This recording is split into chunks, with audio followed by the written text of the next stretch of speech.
કેશોદના બામણાસા ઘેડ પંથકમાં જળ પ્રલયના લાઈવ દ્રશ્યો આપ જોઈ રહ્યા છો। ચાલુ ચોમાસે ઓઝત નદીમાં અત્યાર સુધીમાં સૌથી વધુ પૂર વહ્યું છે।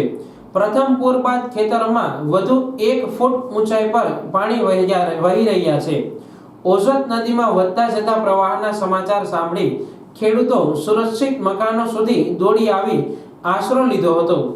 ઉપરવાસમાં ભારે વરસાદના કારણે ઘેડ પંથકમાં સતત 5 દિવસથી પૂરના પાણી વહી રહ્યા છે।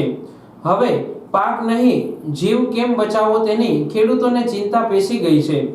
જળ સંકટ વચ્ચે આગળના દિવસોમાં ખેડૂતો પાક નુકસાની ભૂલી પોતાની જીવન જરૂરિયાત ચીજ વસ્તુઓ અને પશુઓના ઘાસચારાની ચિંતા સતાવી રહી છે। નદીઓની કેપેસિટી કરતાં ડબલ પાણી વહી રહ્યું હોય ખેડૂતોએ ભવિષ્યમાં યોજના બનાવવા માંગ કરી છે। મારું નામ કચોટ દેવા કરદાસ બામણાસા ઘેડ।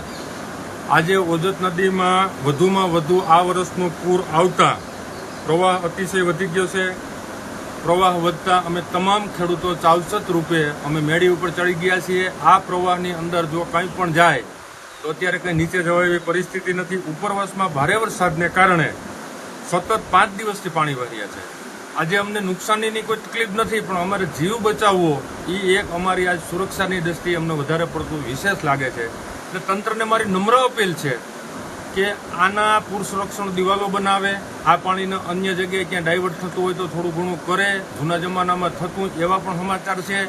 અને હાલની તારીખે આ નદીમાં અધિકારીઓના કહેવા પ્રમાણે 50,000 ક્યુસેકની કેપેસિટી છે અને લગભગ 1 લાખ ક્યુસેક પાણી આવે એવા સરકારી ચોપડાઓ બોલે છે, છતાં આ પાણીની તંત્ર કોઈ ધ્યાન દેતું નથી। એટલે માટે નમ્ર વિનંતી મીડિયાના માધ્યમથી કે આ પાણીની કંઈક આગાપસું કરી અને વ્યવસ્થા કરે।